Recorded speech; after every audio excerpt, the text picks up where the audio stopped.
ayam dibakar nih Mae. Asapnya kan kemana-mana. Itu makin orang datang sampai ibaratnya waiting list tuh Mae. Nggak wajarnya kayak orang kepikat gitu loh. Nah udah tuh beberapa hari tuh Mae seperti itu. Sampai aku tuh wow begini banget ya emang efeknya itu. Rahmat cuman senyum. Efek yo kata Rahmat. Aku udah kayak gini. Jadi dia mau juga usahanya dibikin laris. Pergi ke istana gua. Ya itu bertempat tadi di Alas Purwo. Itu ada perempuan cantik banget. Disikap tuh si Rahmat setelah itu. Pakai selendang itu loh. Pakai selendang diginiin. Syaratnya iki tapi cukup berat Mat.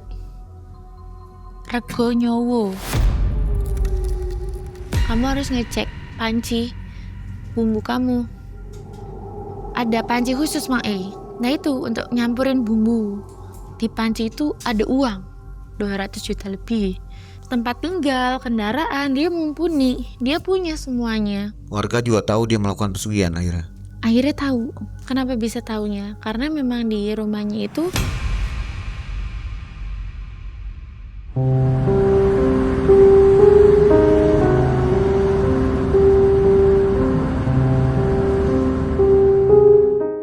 Tim Malam Mencekam bergerak menjemput cerita, menyusuri jalanan padat di sore hari.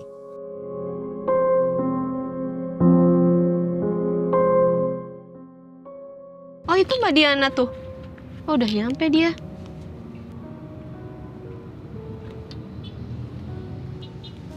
Di depan stasiun, Mbak Diana telah siap berkisah setelah melakukan riasan bagi orang yang berpulang. Namun kisah kali ini bukan tentang merias tubuh, tapi tentang ritual kelam teman yang melakukan pesugihan. Mbak Diana apa kabar? halo baik. Dari mana nih Mbak Diana tuh tadi? Dari Solo. Oh dari Solo. Habis jenazah. Oh Iya. rias jenazah kemarin? Tadi pagi. Oh tadi pagi. Jadi ini PP. Oh, PP. Persiapan banyak memang. Cukup. Jadi hari ini udah siap nih mau cerita di Malam Mencekam. Memang ada cerita lagi. Apa nih ceritanya tentang apa? Teman lama aku Kenapa daerah sini juga ngelakuin? orang tuanya. Oh gitu. Ritual yang dijalankan oleh penjual ayam bakar yang hidupnya merana karena pertikaian keluarga. Dalam putus asa yang kian bertambah parah, jalan sesat pesugihan menjadi secercah harapan. Dari perjanjian goib dengan sosok tak kasat mata, penglaris hitam ditanamkan agar dagangan dipuja. Namun jalan gelap tak pernah memberi bahagia, karena setiap perjanjian pasti ada balasannya.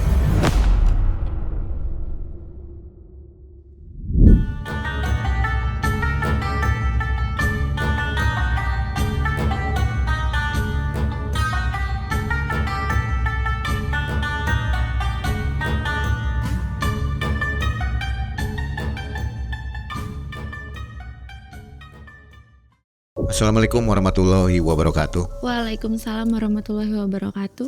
Selamat malam juga sobat yang ada di rumah, sobat subscriber Malam Mencekam ya. Mudah-mudahan semua selalu sehat. Amin. Dan selamat berbuka puasa. Mudah-mudahan puasanya lancar dan ibadahnya diterima oleh Allah Subhanahu wa taala. Hari ini ada Mbak Diana.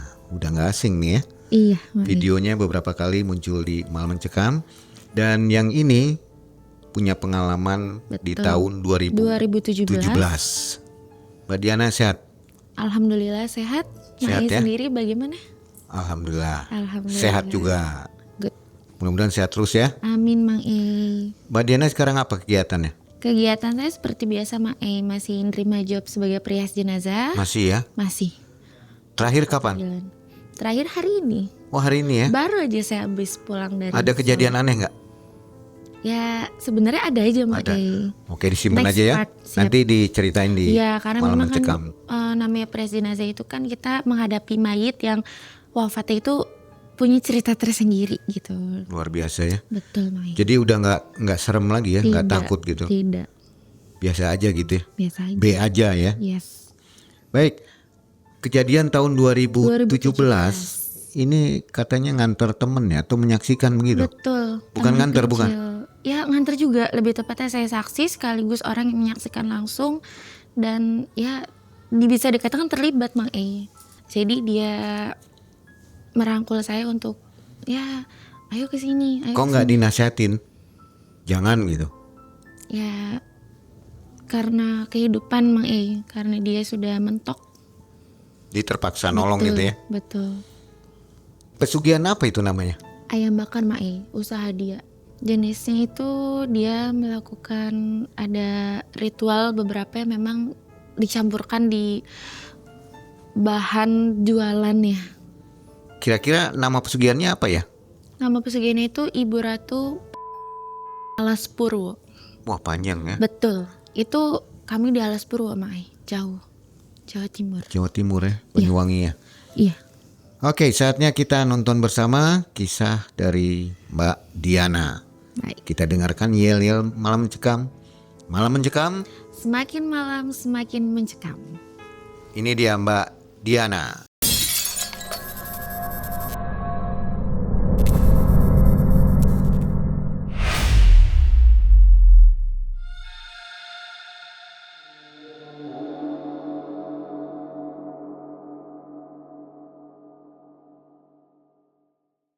Jadi kisahnya itu di tahun 2017 ketika saya masih berprofesi sebagai peras jenazah. Saat itu saya posisinya lagi di rumah Mang E. Lagi santai biasa. Tapi tiba-tiba pintu rumah saya ada yang ngetok. Tok tok tok. Terus saya ke depan. Assalamualaikum. Kok nggak asing suaranya? Pas saya buka, oh ternyata teman lama saya. Ya memang setelah kita lulus sekolah udah masing-masing gitu Mang E. Dia kemana, saya kemana. Udah lama ibaratnya nggak berjumpa lagi. Tapi di situ dia kok kayak murung, posisinya mukanya itu seperti kusut. Lalu saya ajaklah dia masuk. Mat, masuk aja. Kenapa lu? Gue mau cerita nak. Oh ya udah sini lu masuk. Si Rahmat itu sendirian Mang E. Dia cerita tentang orang tuanya yang memang berpisah. Tapi karena pelakor Mang E. Ya di situ dia itu anak bungsu. Dia 3 bersaudara. Dia punya kakak 2 tapi udah berkeluarga, udah misah. Dia kan sendiri. Nah di situ dia itu sama ibunya ngikutnya Mang E. Dan dia cerita bapaknya itu lebih milih si pelakor.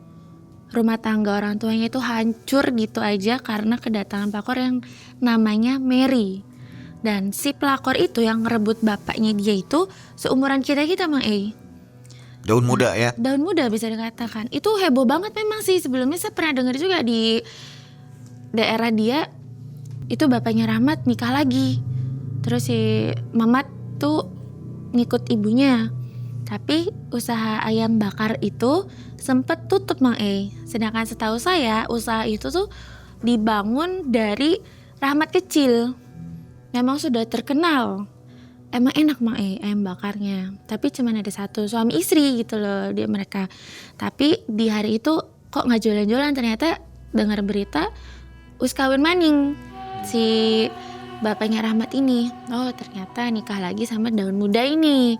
Nah si Rahmat ini bingung karena setiap hari dia tuh harus ngadepin ibunya yang terlihat sedih karena merasa nggak semangat gitu.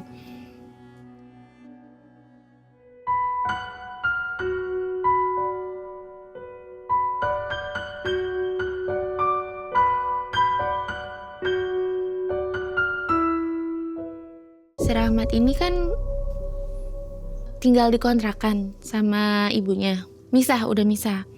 Tapi si bapaknya Rahmat ini selalu ngancem ke ibunya, kamu jangan buka usaha yang sama kayak saya. Tuh, Rahmat bingung, saya mau usaha apa? Sedangkan ibu saya itu menguasai bumbu-bumbu dan juga ibunya tuh pengen buka cuman selalu diintimidasi sama si mantan ayahnya ini. Dan juga pelanggan-pelanggan yang lama juga pada bertanya, kemana si ibu? Nah tapi kan si Rahmatnya juga mau jawab apa, itu masalah keluarga. Dia situ nangis Mang E sama saya, gimana ya nah? Akhirnya dia tuh cerita ke saya, Mae, disaranin sama bibinya. Rahmat itu punya bibi dan itu ada di daerah Banyuwangi. Bibinya itu namanya Dini. Nah, Rahmat ngomong sama aku, Diana, gimana kalau kita sewa mobil? Ada hal penting yang mau saya lakuin di sana. Saya di situ ngomong sama Rahmat, hal penting apa, Mat, emangnya? Ya adalah, nanti kamu juga tahu. Saya percaya sama kamu karena kamu tuh teman dekat saya nggak tahu mesti cerita ke siapa lagi. Nah, kamu kan bisa nyetir mobil. Nanti kita sewa mobil aja, Nak, ke sana. Kita ketemu sama Bibi. Saya di situ mikir, Mang, mau apa ya kira-kira Rahmat ya? Tapi kalau nggak ditolong kasihan, karena kan posisinya dia nggak bisa nyetir mobil ya, Mang, ya. Dia minta tolong saya dengan budget yang pas-pasan. Dia akhirnya sewa mobil tuh, Mang, untuk kita pergi ke Banyuwangi. Oke lah, Rahmat, saya mau. Kapan? Besok, Diana. Saya prepare dulu. Kalau kamu iya mau, yuk sama saya. Saya izin dong sama orang tua saya untuk ngantar Rahmat dengan alasan memang untuk keperluan kerja. Ya udah, saya diizinin. Nah, terus si Rahmat nggak sama ibunya juga izinnya sama, ingin keperluan kerja. Padahal kita pengen pergi ke Dini. Dini itu bibinya Rahmat, kita sebut aja bibi Dini. Kita berangkat, Mang, dalam jalur darat kan. Cukup lama memang, istirahat di rest area. Kalau saya ngantuk ya saya tidur. Tapi saya masih penasaran tuh di situ, Mang. Kamu tuh mau ketemu sama bibi, ada apa ya? Mau dikasih modal, apa mau gimana? Nanti juga kamu tahu, Diana. Udah, kamu kesana aja, yuk. Saya pokoknya ada perlu. Ya udah, iya. Tapi situ saya penasaran banget, saya terus nanya sambil nyetir nih, Mang. Apa sih, mau perlu apa? Nanti juga tahu. Tapi saya harap kamu jangan cerita ya, ini karena memang saya percaya sama kamu. Dia bilang kayak gitu, Mang. Ya udah, iya. Akhirnya kita nyampe tuh, Mang, di rumah bibi. Kita bermalam dulu di rumah bibi. Tapi aku belum tahu maksud tujuannya itu mau kemana. Lalu si Rahmat akhirnya memberanikan diri untuk bilang ke aku. Dan itu posisinya kita di ruang tamu. Kita udah nyampe tuh di rumah bibi Dini. Di situ Rahmat ngomong, nggak apa-apa, Bi, ini teman baik saya, teman kecil. Jadi kasih tahu aja kalau emang tujuan saya kesini untuk pergi ke istana gua. Ya itu bertempat tadi di Alas Purwo. Akhirnya bibi ngomong, ya udah, Diana, ini sebenarnya tujuan Rahmat kesini itu untuk saya kenalkan ke Mbah Untung. Ada di istana gua itu.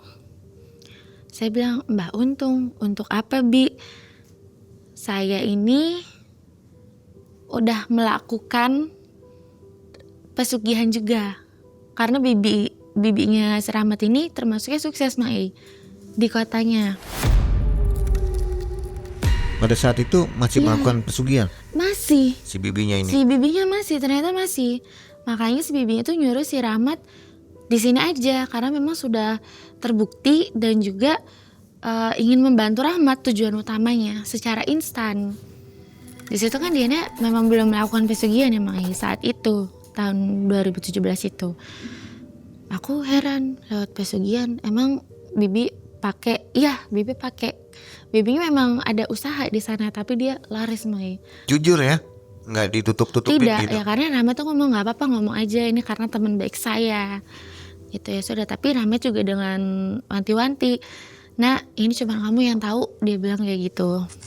Besoknya kita pergi tuh ke tempat tujuan di mana bibi akan memperkenalkan Mbah Untung ini yang ada di istana gua. Itu kita perjalanan tuh kurang lebih 2 jam dari rumahnya bibi. Akhirnya nyampe tuh. Pas sudah nyampe, kok gak ada pemukiman. Aku lihatnya jadi kayak apa ini, kayak hutan. Ternyata di dalam hutan itu emang ada kayak batu, dan tuh oh ternyata gua Mang E.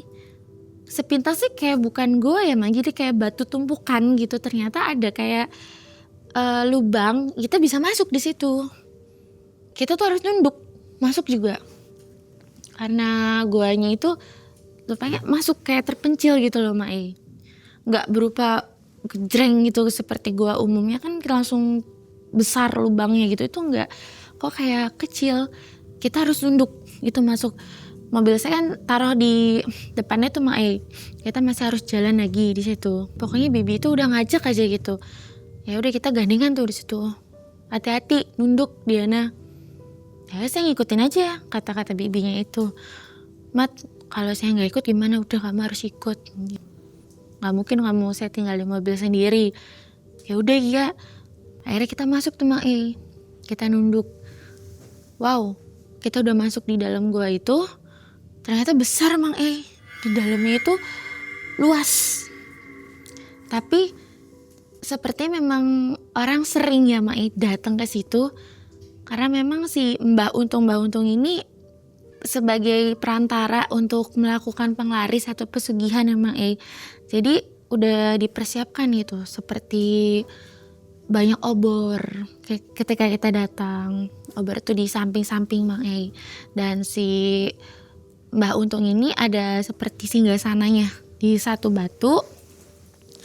Di situ Mbah Untung itu seperti ada kemenyan, nampan, terusnya juga ada ya asap-asap gitulah Mang E. Baunya itu nyengat banget, minyak-minyakan, kembang-kembangan, dan banyak obor. Kurang lebih jarak 2 meter dari belakang Mbah Untung itu seperti ada jembangan air Mang E.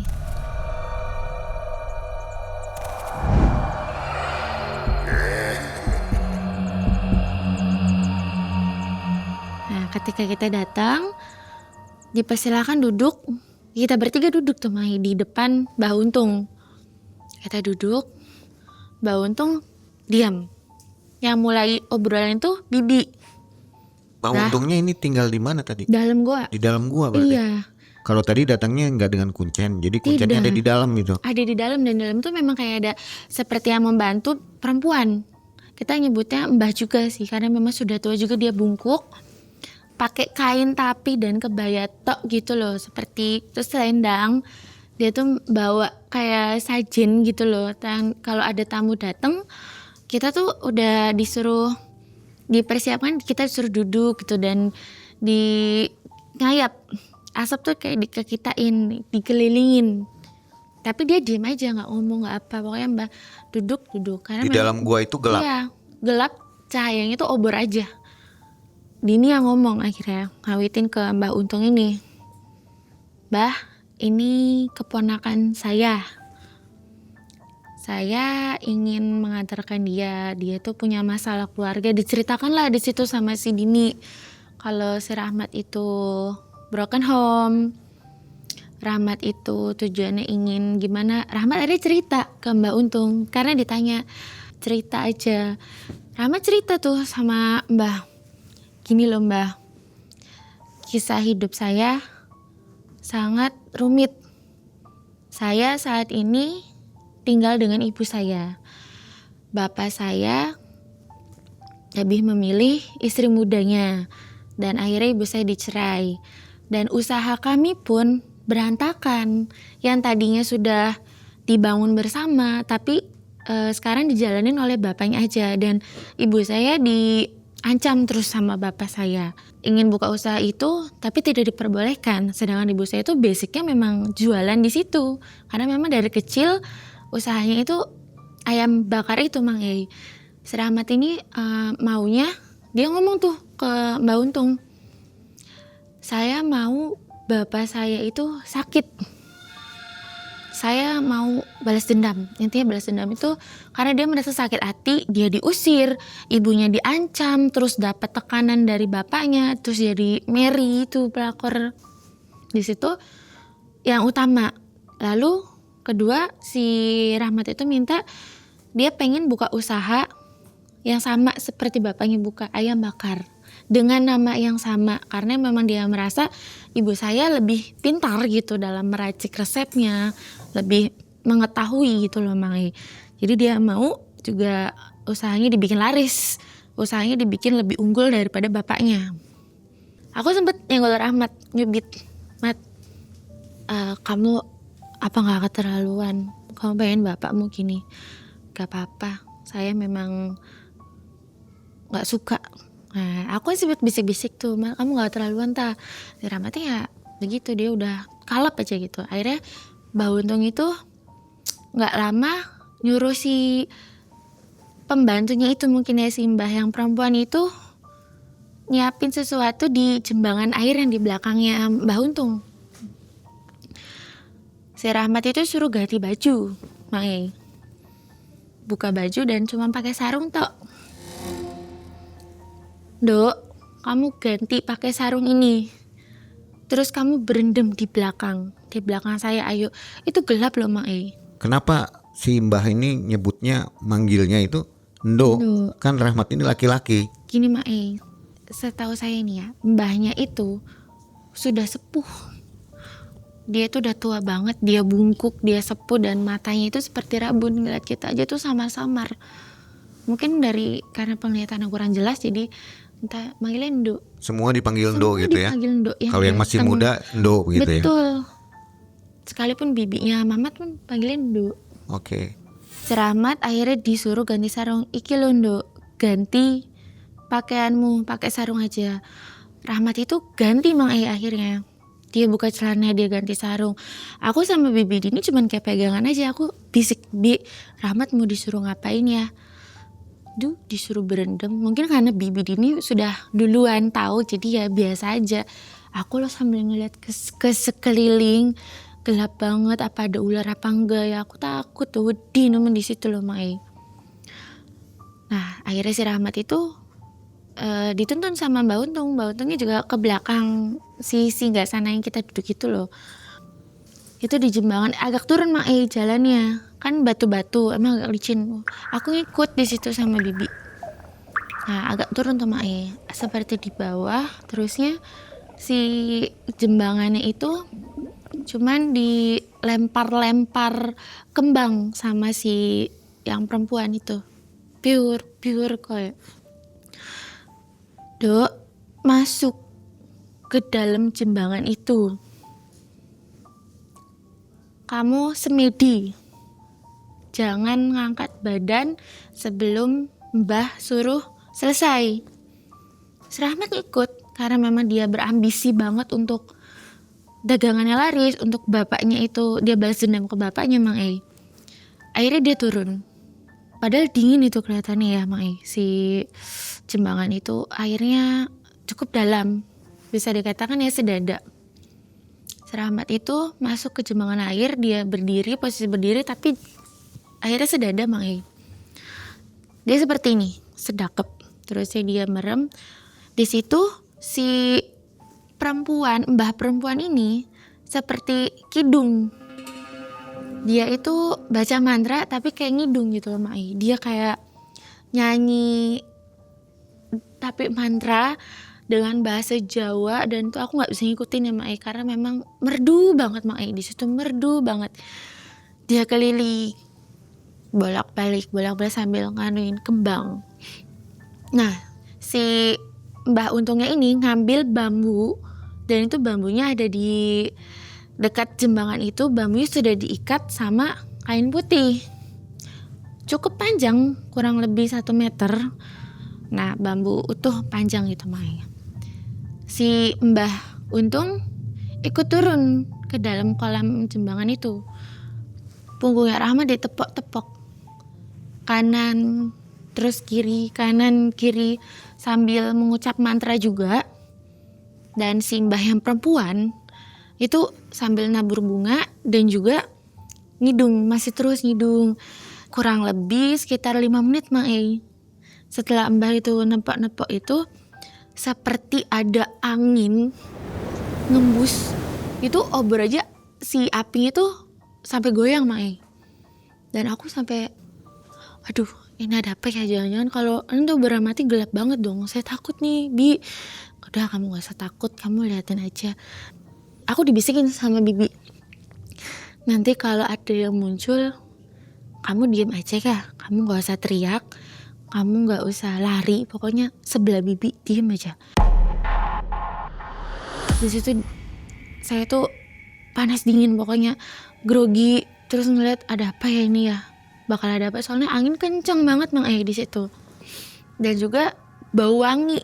Tiba-tiba setelah angin berembus itu kenceng, kok bau wangi. Tapi saya dipesenin kalau ada yang muncul diem aja, itu bakal ada apa ini.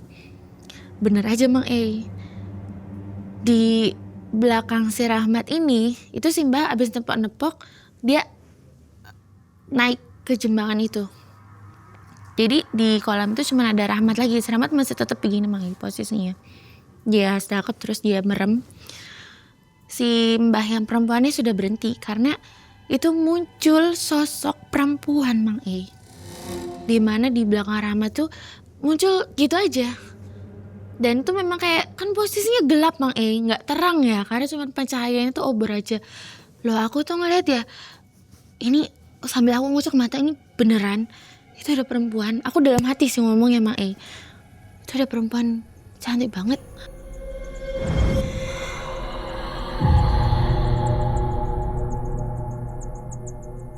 Aku cuma nyenggol bibinya, oh ngode, aku nggak usah ngomong apa-apa.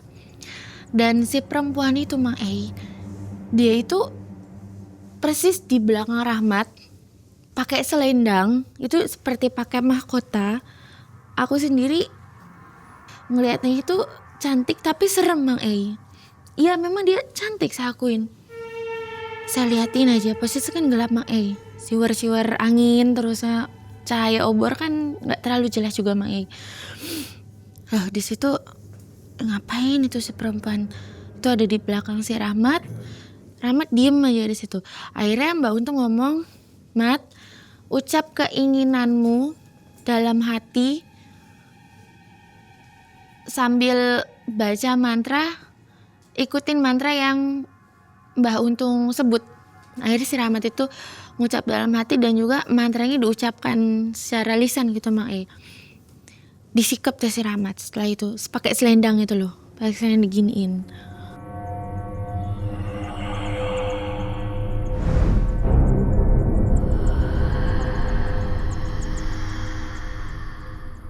Rahmat disuruh sama Mbak Untung nyelup.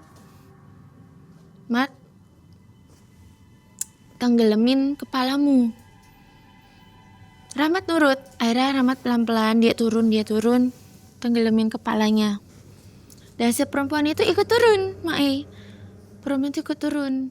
Nah, di air itu seperti mendidih seketika, Mae. Yang tadinya normal, wajar, biasa.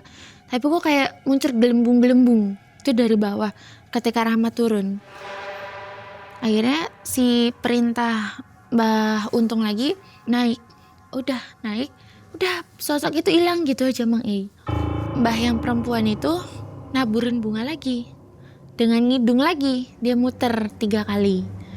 Nah setelah itu si Rahmat disuruh mentas. Udah selesai. Naik Nduk. Ya udah Rahmat naik.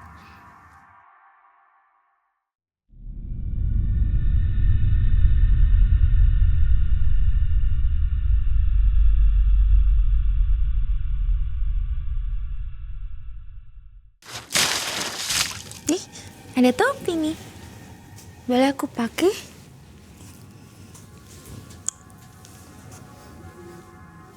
Ih nggak pas, keren, fit.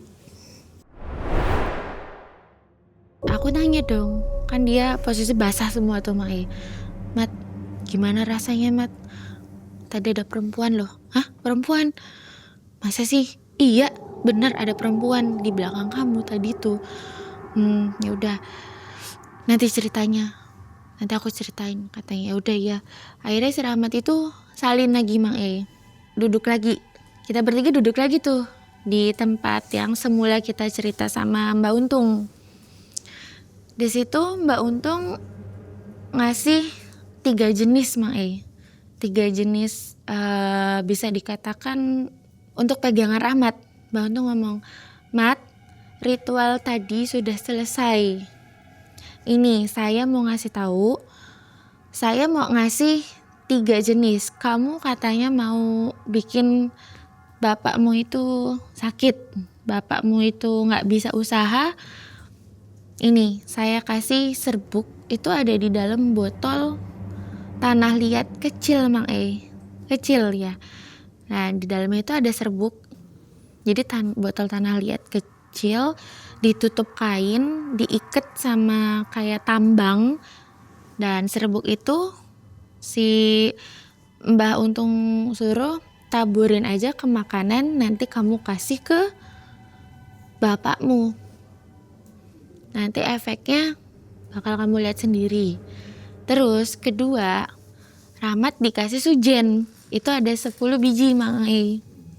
10 sujen. Tapi sujennya panjang. Bukan sujen biasa Mang E. Si sujen ini seperti emang udah dirancang sama Simbah untuk si Rahmat. Jadi kayak ulir, kayak keris gitu loh, tapi agak ngulir ya, dia bisa nggak lempeng gitu loh Mang E. Setelah sujen dia itu ada bumbu serbuk yang ditaruh di dalam kain dan itu diikat juga. Jadi lumayan banyak Mang E. Jadi si serbuk ini nih ngomongnya rempah.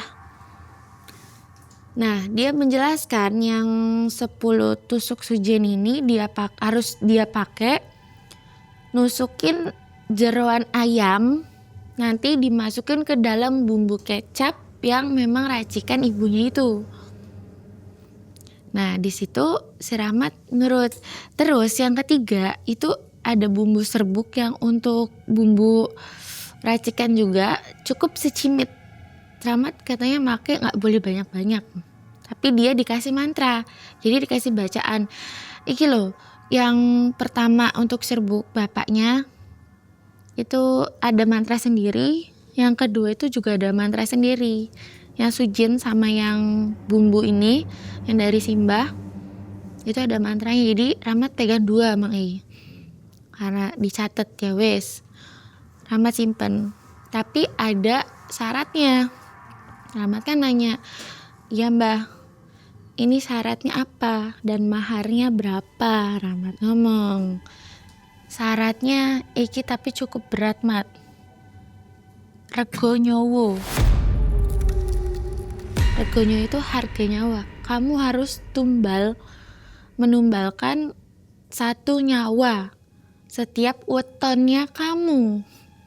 Itu setahun sekali. Di hari ulang tahun kamu, di hari wetonnya kamu harus tepat. Dan itu harus dari keluarga dia sendiri yang masih ada hubungan darah. Rahmat diem di situ. Apa kamu menyanggupi? Apa kamu siap kalau emang nanti ada keluarga kamu yang bakal si makhluk ini ambil gitu loh. Karena memang nanti setelah kamu melakukan ritual ini, kamu pasti akan bisa berinteraksi dengan makhluk yang bakal saya kasih ke kamu. Dan kamu harus ada ritual di situ. Kamu tidak boleh berjualan di hari itu. Karena apa? Setiap nyawa udah dia setor, setiap kali udah meninggal, dan nanti kamu bakal lihat ada uang di dalam 1 panci yang memang Mamat itu diharuskan ada panci khusus Mang E. Nah itu untuk nyampurin bumbu, nggak boleh ganti, panci itu nggak boleh ganti, tapi dia harus pakai ketika dia berjualan. Karena nanti efeknya itu ada di asap ayam bakarnya. Itu yang bikin menarik pelanggan Mang E, yang bakal menarik mungkin dari aroma itu bakal beda. Setelah seperti itu, maharnya berapa Mbah? Kamu nggak usah mikirin mahar dulu. Kalau kamu menyanggupi ini, nanti setelah kamu tahu hasilnya, kamu boleh kesini lagi. Tapi dengan syarat kamu harus ngambil rambut siapapun nanti yang diambil sama makhluk itu, rambutnya itu harus kamu setor ke saya. Jadi setiap kali ada tumbal Mang Eis, Rahmat itu suruh gunting rambut si korban, dan itu harus disetor ke Simbah. Mungkin supaya buat bukti Mang Ei. Aku bilang, Mat, yakin kok ya Mat? Yakin. Dia ambisius banget Mang Ei di situ. Ya udah, akhirnya selesai tuh Mang Ei ritualnya. Kita balik salaman tuh sama Simbah. Itu urusan sama Bibi Dini, ada obrolan tapi saya tidak tahu, saya sama Rahmat duluan ke atas. Ya sudah, sampailah kita di mobil. Bibi Dini juga nyusul. Kita bertiga Mak Ei. Kita balik tuh perjalanan ke rumah Bibi. Di situ kita langsung pulang aja. Setelah kita pulang, kan udah tuh dia mempersiapkan, bilang sama ibunya, ini udah pulang nih, Mah, kita nanti buka ayam bakar aja lagi. Udah Mama gak usah takut ditekan sama Papa lagi. Mama gak usah takut Papa ngancem lagi, nanti biar Mamat yang ngurusin. Tapi mamanya ragu. Tapi Mama gak mau nanti jadi musuh, gak mau nanti jadi perkara, Mat. Udah Mama pokoknya besok belanja seperti biasa, nanti Mamat yang bantu, Mamat yang bikin bumbunya. Nah di situ Mang akhirnya ibunya mulai berani belanja, dia nurut kata si Mamat. Dia belanja tuh Mang besoknya. Saya dipanggil Mang lewat telepon. Nah, bisa kamu ke rumah? Mau ngapain Mat? Ya kamu ke rumah, ini aku mau ritual pertama. Tolong kamu ajak ngobrol Mama supaya Mama nggak tahu, karena aku mau ngeracik bumbu. Oh, ya udah iya Mat. Kamu jangan bilang Mama iya, saya nggak bilang. Akhirnya saya datang tuh Mang ke rumahnya dengan persiapan yang memang sudah matang untuk berjualan besoknya. Si ibunya ini udah nyediain ayamnya, ungkep ayam seperti biasa, tapi bumbu yang disiapin sama Rahmat ini untuk celupan emang karena memang ayam bakar versi keluarganya si Mamat ini ada celupan khusus yang memang buat rasanya itu biar enak.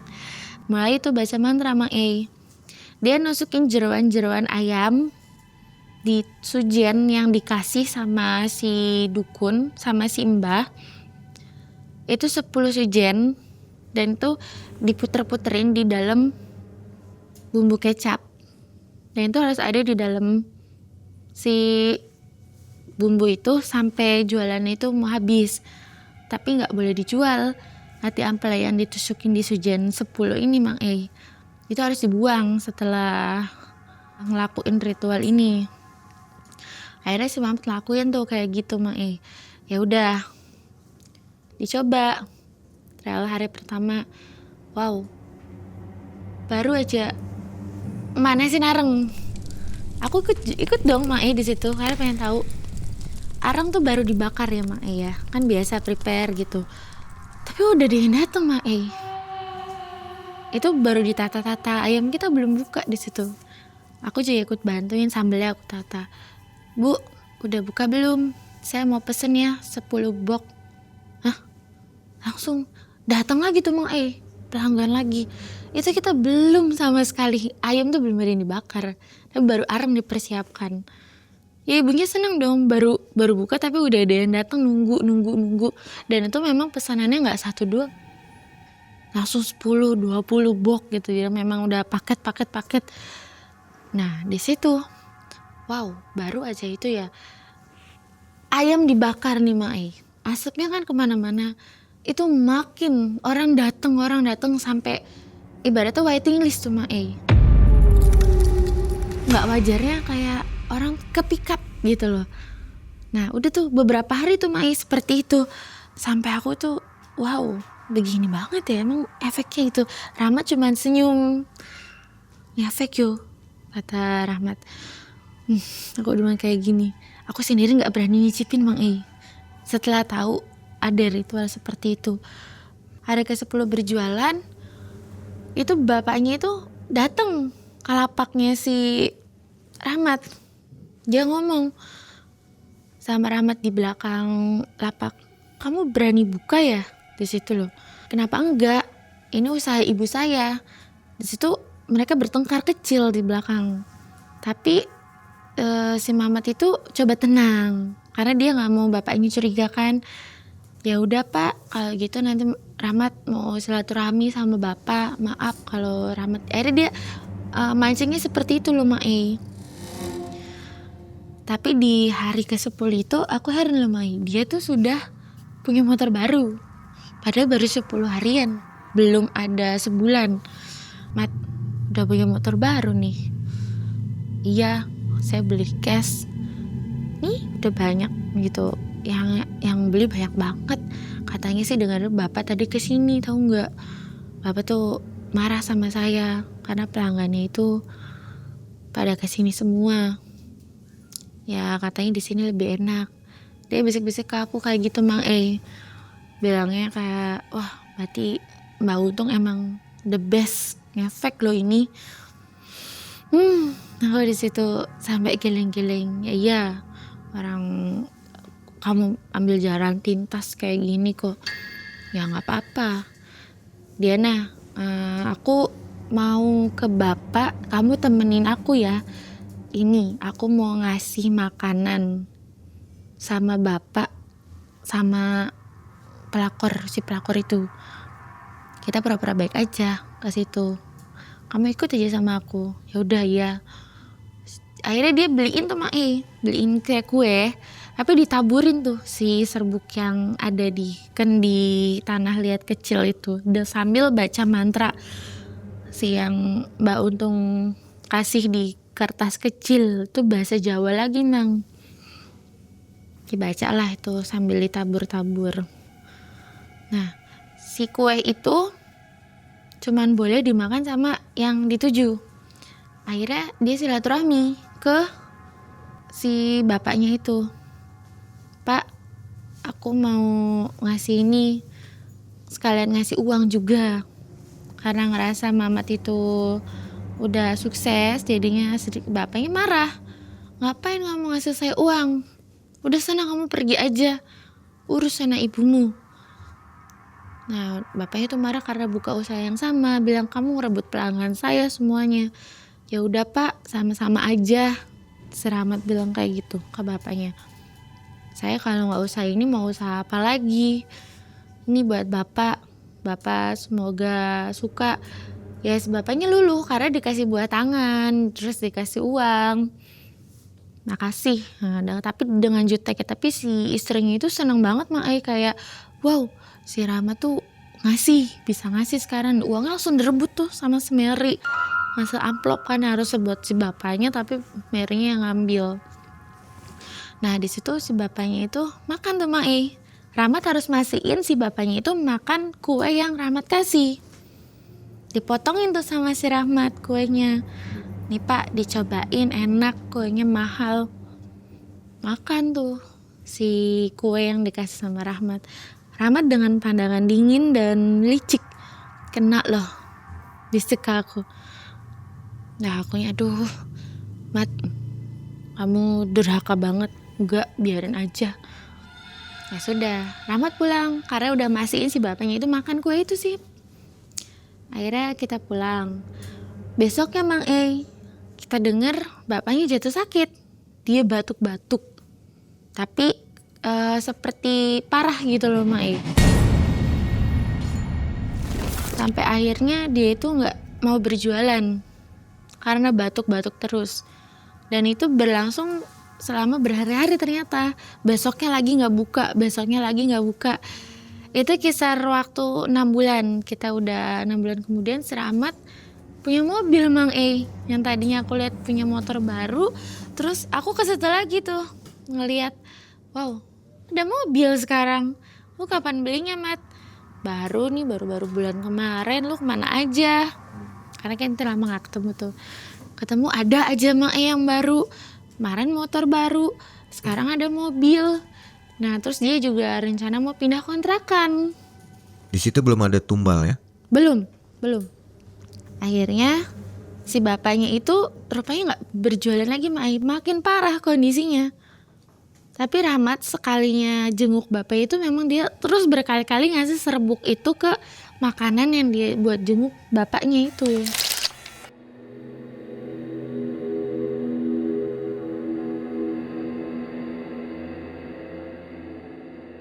Akhirnya kurang lebih udah setahun nih Mang E. Nah ulang tahun lah dia kan. Dia cerita sama aku Mang E. Nah ini aku udah deket sama hari ulang tahun, berarti udah wetonnya aku ya. Nah iya, aku diimpeni. Dia bilang dia mimpi Mang E. Dia tuh mimpinya tuh seperti nyata. Dan dia tuh suka kebangun tengah malam. Itu 3 hari sebelum wetonnya dia itu ada. Kan dia ngecek kalender selalu Mang E. 3 hari sebelum wetonnya dia itu, dia tuh dimimpiin. Dan itu mimpi seperti nyata. Kayak makhluk, bukan perempuan Mang E, tapi kayak dia bilang tuh sosok tinggi besar, serem. Dan itu hitam banget. Entah dia nggak bisa nyebutin, itu serem. Jadi cuman bilang Ojo lali, itu pakai bahasa Jawa. Tapi kalau di Indonesia itu jangan lupa sebentar lagi weton kamu harus ngasih apa yang sudah kamu janjikan sama saya.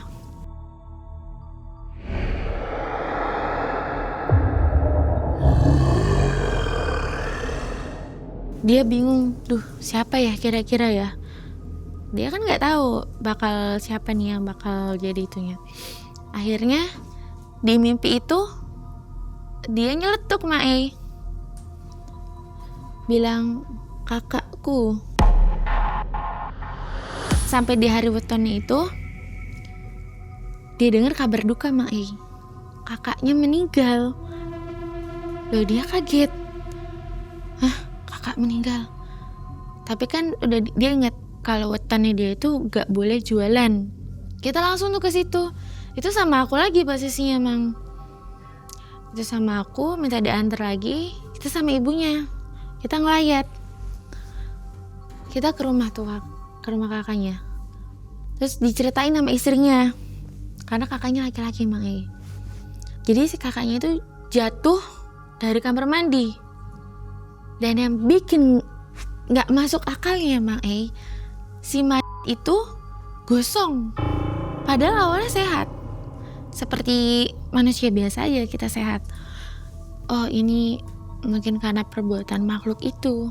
Kalau si Rahmat ibunya kan nangis Mang E karena anak pertamanya meninggal gitu kan. Ya udah kita berduka seperti biasa, seperti itu. Nah si orang-orang sih pada gunjing tuh di belakang-belakang ya. Ini gak wajar meninggalnya, masa iya sih? Kok tiba-tiba gosong kayak kesetrum, padahal gak kesetrum. Kok tiba-tiba meninggalnya kayak gini? Biasanya orang wajar-wajarnya, tapi ini seperti gak wajar gitu loh Mang E. Ya udah, pada mencibir tuh. Rahmat akhirnya pulang tuh Mang E. Kita pulang. Udah sampai di rumahnya Rahmat ingat lagi sama omongannya Simbah. Kamu harus ngecek panci bumbu kamu. Dan bener aja Mang E, di panci itu ada uang.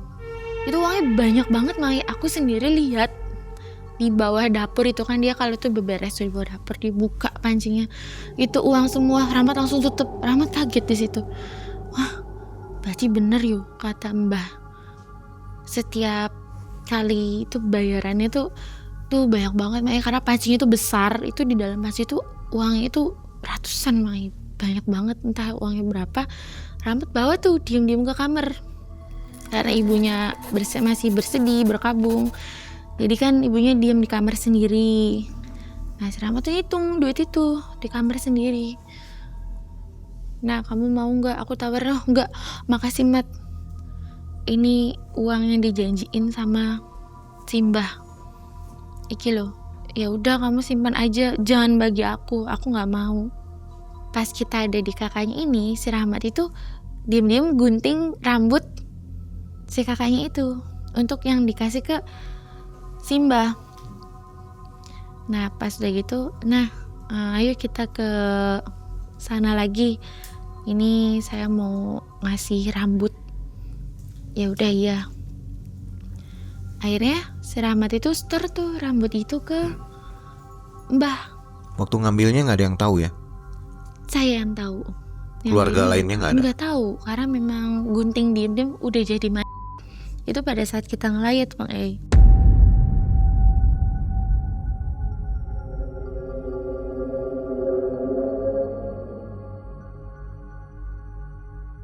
Besoknya dia ngajak saya lagi ke Banyuwangi buat ngasih. Kita ke Bibi Dini lagi. Bi yang meninggal kakak aku sini. Bibinya cuma ngangguk. Kasih lagi tuh ke Simbah. Dia kasih. Mbah buka kain putih yang isinya rambut si kakaknya itu. Mbahnya itu tertawa Mang E.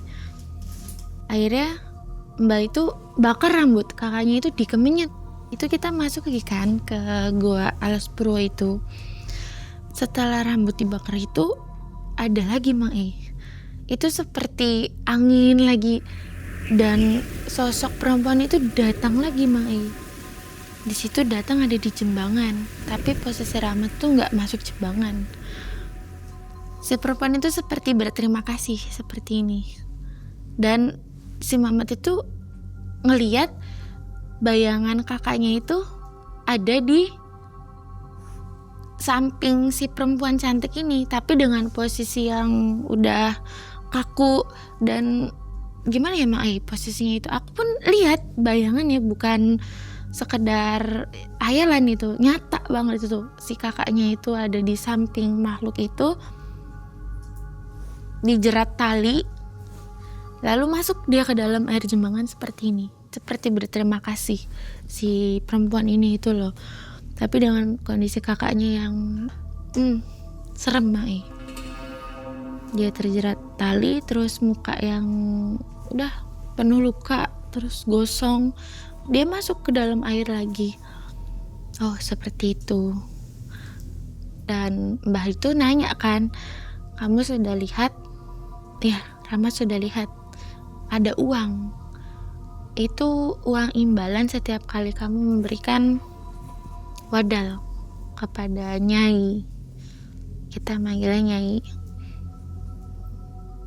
Matur suwun Nyai, si Rahmat bilang seperti itu. Dengan sopan, ya sudah, si Mamat nyelipin amplop. Itu untuk Simbah. Mungkin itu mahar pertama. Simbah berterima kasih, dipersilakan pulang lagi. Ya udah, akhirnya itu kita pulang lagi Mai. Kita ke Banyuwangi untuk ngasih rambut itu aja.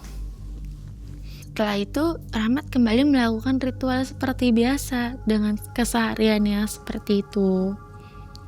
Kondisi bapaknya itu semakin parah Mang E. Dikasih tahu pun tapi kayak orang linglung. Anaknya meninggal. Tapi seperti nggak sadar. Si Rahmat malah seneng gitu. Jadi semakin kondisi gini, si pelakor Mary ini ngomong, bapak kamu udah nggak ada gunanya. Udah aku serahin aja bapak kamu sama kamu, bawa nih bapak kamu, atau aku yang pergi dari sini, tapi aku minta harta. Saya nggak mau pergi gitu aja, karena dia tahu Rahmat kaya. Akhirnya si Rahmat juga mengiyakan. Ya udah, Rahmat ngasih gitu aja tuh Mai, uang ke si Mary. Akhirnya Mary ninggalin si bapaknya Rahmat ini karena ngerasa udah gak berguna, dia udah sakit-sakitan, dia seperti orang linglung, dan usahanya pun bangkrut. Jadi ayam bakar sekarang cuma digeluti satu orang aja, yaitu ibunya Rahmat aja. Tapi ya itu Mak, pokoknya tiap bulan ada aja gitu gebrakannya si Rahmat. Ada aja yang baru, ada aja yang pelanggannya itu makin banyak Mak.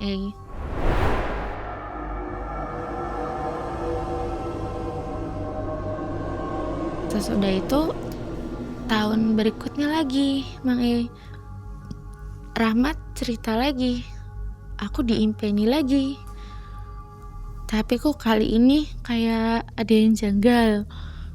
kenapa ya aku tuh kayak nggak bisa tenang. Padahal biasanya juga nggak seperti ini. Aku seperti diberi sinyal bahwa kamu tuh akan kehilangan orang lagi.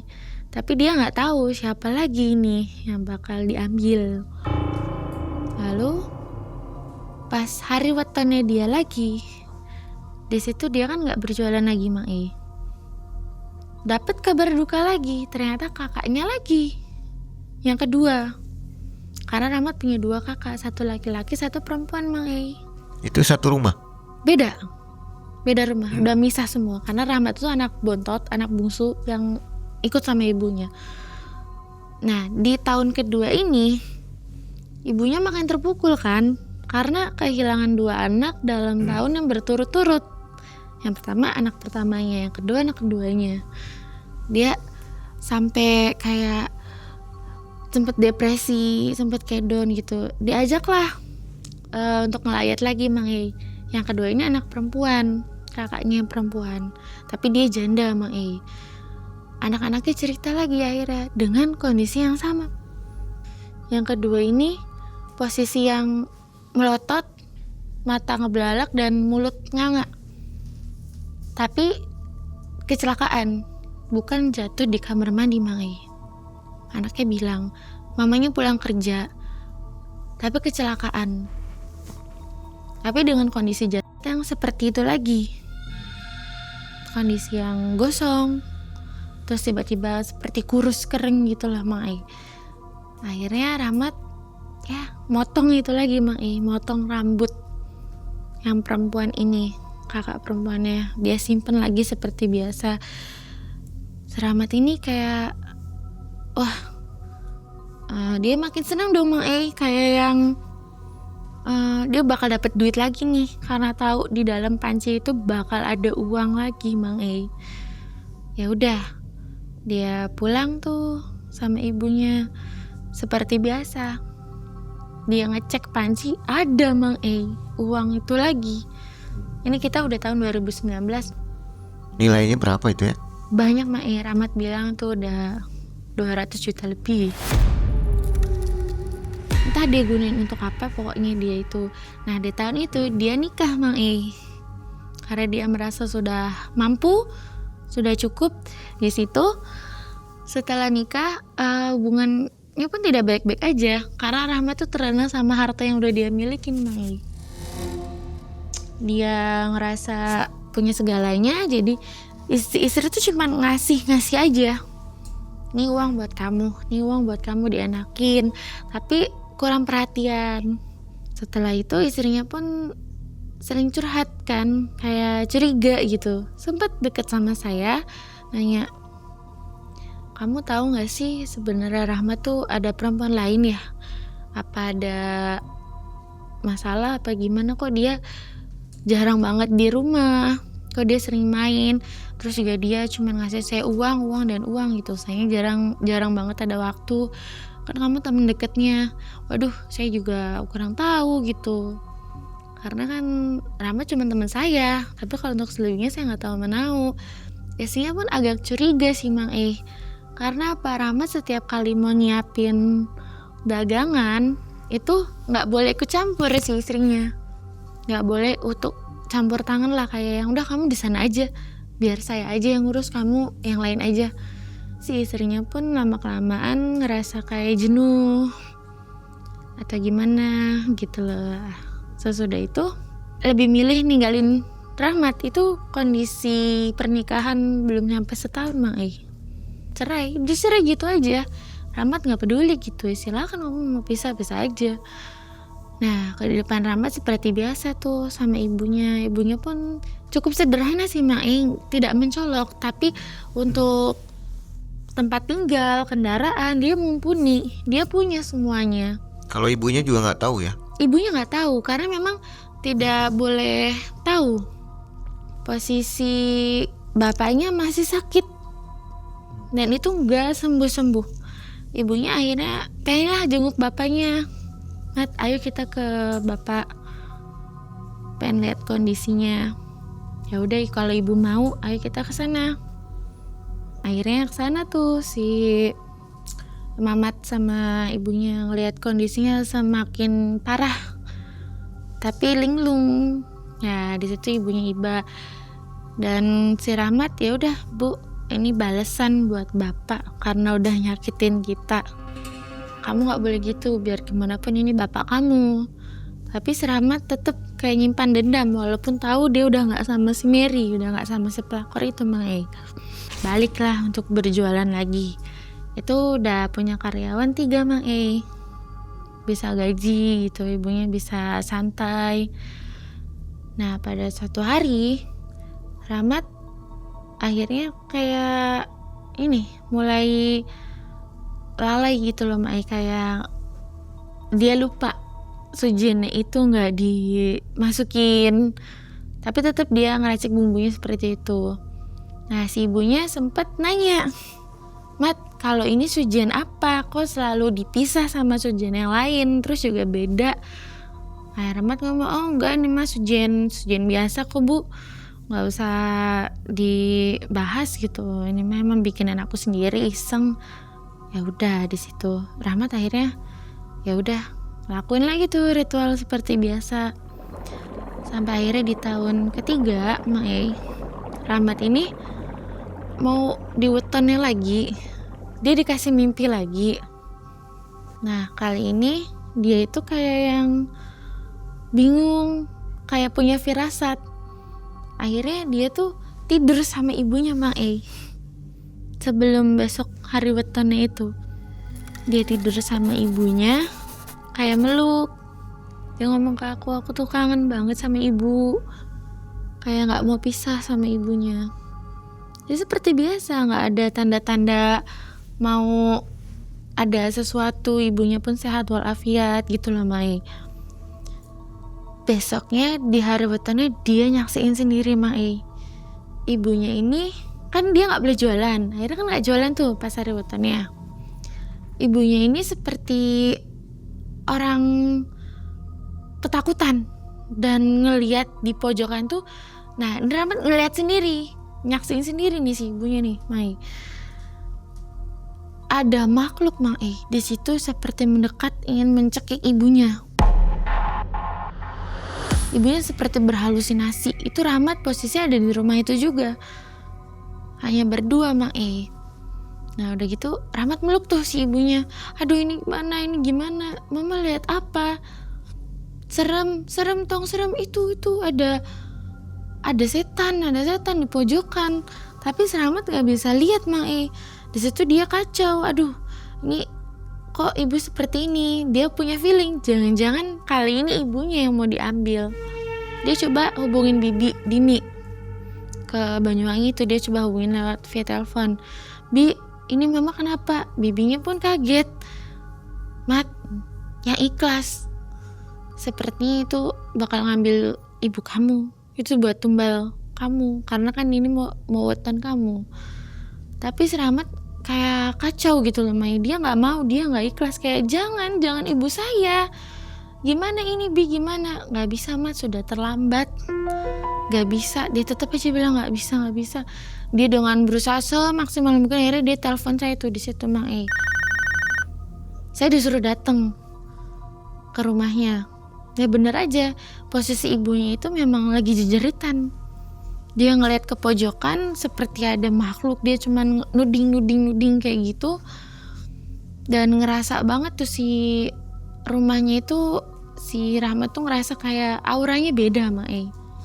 Itu posisi siang, bukan malam Mae.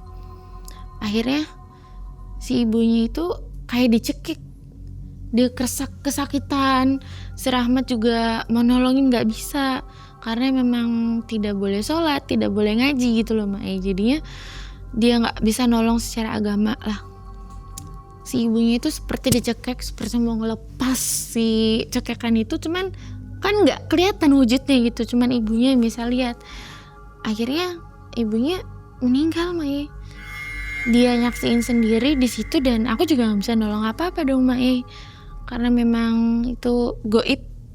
Percaya gak percaya, ibunya yang lihat, dan si Rahmat itu gak bisa nolong Mae.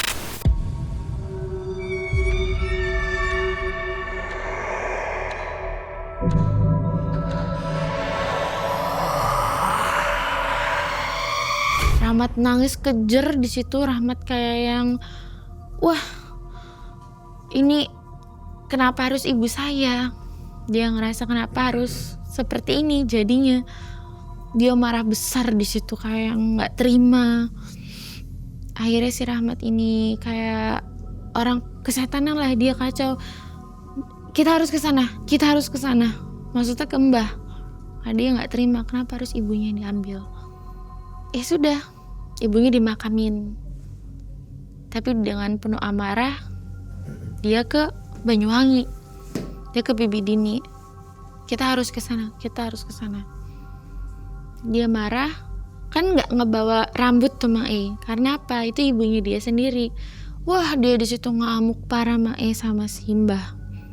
Tapi si Mbahnya nggak bisa berbuat apa-apa karena memang itu tumbal yang harus dia bayar karena sudah perjanjian. Akhirnya Rahmat ya mau gak mau harus merelakan, harus mengikhlaskan. Tapi dia gak ngambil si rambut ibunya itu Mae. Kan gak tenang akhirnya. Dia pulang tuh ke rumahnya lagi. Dia seperti dihantui. Hari-hari dia itu lewatin tuh kayak ada sosok ibunya lewat. Dia kayak berhalusinasi sendiri akhirnya. Dan juga dia seperti ditagih sama si makhluk itu. Dia seperti dikejar-kejar sama si Nyai. Dia ngerasa kayak ada di rumah itu. Sampai akhirnya dia kayak orang gila gitu loh Mai. Uang udah dihambur-hamburin gitu aja. Pernah dia tuh kayak cuman sawer ke tetangga-tetangganya, dia ngambil uang diamburin gitu aja. Setelah ibunya gak ada nih Mai, kejadian aneh seperti itu.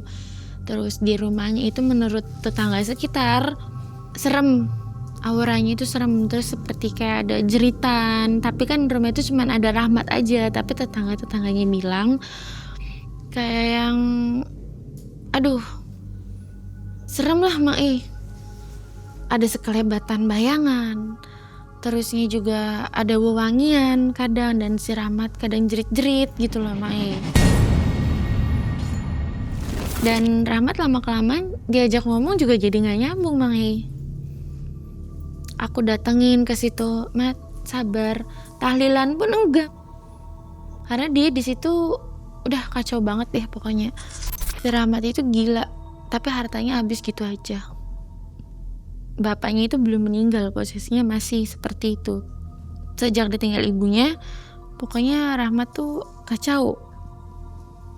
Gak karuan hidupnya, istrinya ninggalin, ibunya gak ada, kakak-kakaknya gak ada, dia juga gak punya keturunan. Harta bendanya udah dia relain gitu aja. Sampai akhirnya dia tuh sekarang berkeliaran Mang Rumahnya suwung, rumahnya jadi angker.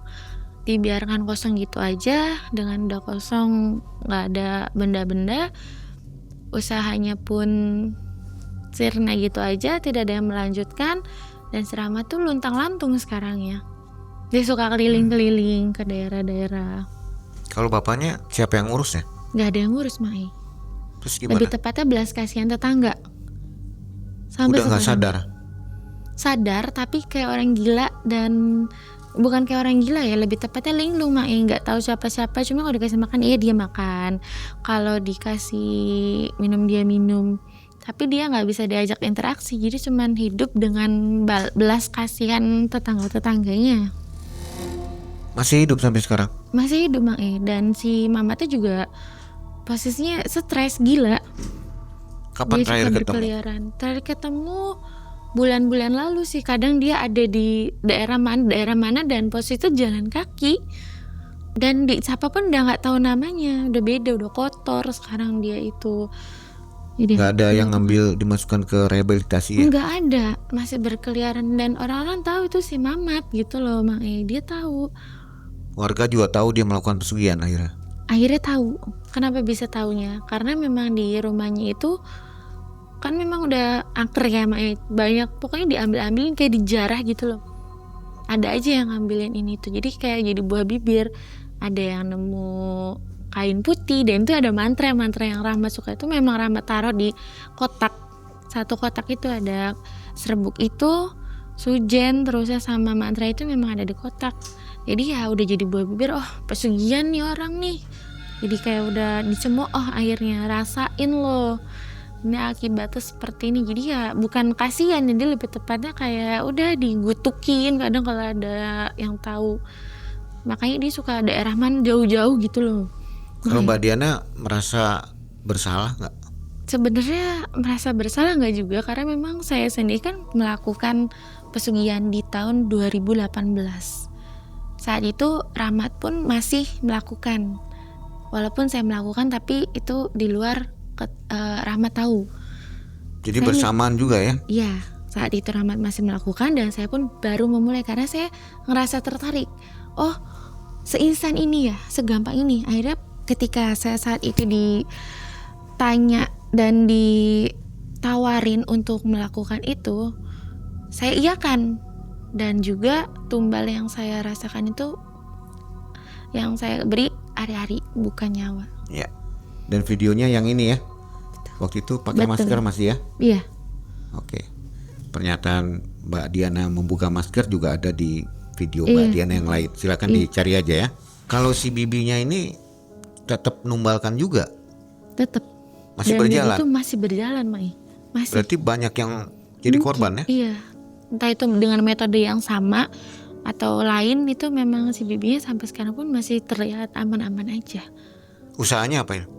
Usahanya itu ada kios dan dia punya rental mobil di sana. Orang kaya ya? Ya, bisa dikatakan orang mampu. Oke. Dari kisah-kisah Mbak Diana ini ada pesan baik nggak untuk penonton Malam Mencekam? Pesan baiknya ya seperti itu.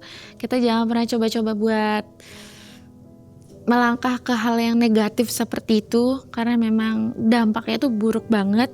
Ini saya menceritakan dia bukan berarti saya membuka aib dia, tapi memang untuk menceritakan kepada kalian, janganlah lakuin kayak gitu karena dampaknya itu memang sangat amat merugikan diri sendiri, merugikan keluarga juga.